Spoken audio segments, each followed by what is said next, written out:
আজকের গল্প ভরসা। কোনো একদিনের কথা, এক ব্যক্তি অফিস থেকে বাড়ি ফিরছিল। তখন সে পথে একটি সবজির ঠেলা দেখে ভাবলো বাড়ির জন্য কিছু সবজি কিনে নেওয়া যাক।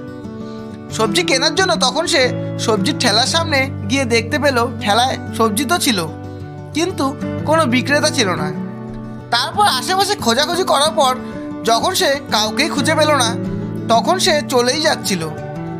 তখনই তার চোখ সেই বোর্ডের উপর পড়ে, যেটা সেই সবজিওয়ালা তার ঠেলাতে লাগিয়ে রেখেছিল।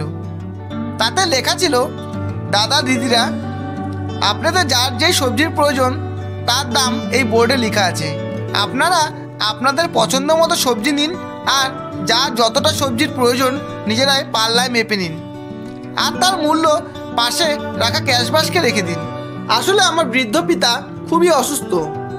আমার বাড়িতে আমি ছাড়া তাকে দেখাশোনা করার মতো তেমন কোনো লোক নেই, তাই তার দেখাশোনা করার জন্য আমাকে বারবার বাড়িতে ছুটে যেতে হয়। আমি চাই না আমার অনুপস্থিতিতে আমার বৃদ্ধ পিতার কিছু হয়ে যাক। এর জন্যই আপনারা আসুন, সবজি নিন আর পয়সা দিয়ে যান, বা না দেন তাও কোনো ব্যাপার নয়। পয়সা না থাকলে অন্য কোনো সময় দিয়ে যাবেন। সবজিওয়ালার লেখা সেই কথাগুলি পড়ার পর তখন সেই ব্যক্তিটি খুব আশ্চর্যময় হয়ে গিয়েছিল। তখন তার মনে হচ্ছিল আজকের দিনেও কেউ কারোর উপর এতটা ভরসা কি করে করতে পারে। তারপর সে সেখান থেকে সবজি নিল, আর যখন সে ক্যাশ বাক্সে পয়সা রাখতে গেল তো তখন সে দেখতে পেল যে হ্যাঁ, সত্যি লোকেরা সবজি নিয়ে সেই ক্যাশ বাক্সে পয়সা রেখে যাচ্ছে। তো সেও তখন তার পয়সা সেখানে রেখে সেখান থেকে চলে যায়। কিছুদিন পর সন্ধ্যের দিকে সেই ব্যক্তিটি প্রতিদিনের মতোই অফিস থেকে বাড়ি ফিরছিল। তখন সে সেই সবজিওয়ালাকে দেখতে পেল। সে সবজির ঠেলা নিয়ে বাড়ি ফিরছিল।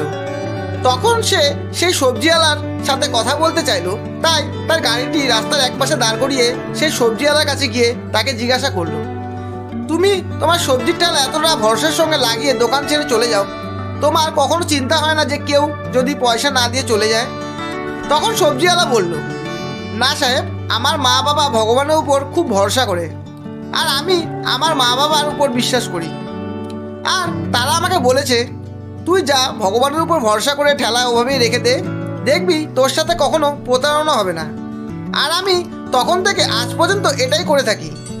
আর আমি কোনো দিন তো মাঝখানে দেখতে পর্যন্ত যাই না। আর বিশ্বাস করুন, পয়সা কখনো কম হয়নি, বরং কখনো বেশিই হয়েছে। সত্যি বন্ধুরা, বিশ্বাসে মেলায় বস্তু, তর্কে বহুদূর। আজকের গল্পটি শেষ অবধি শোনার জন্য অসংখ্য ধন্যবাদ।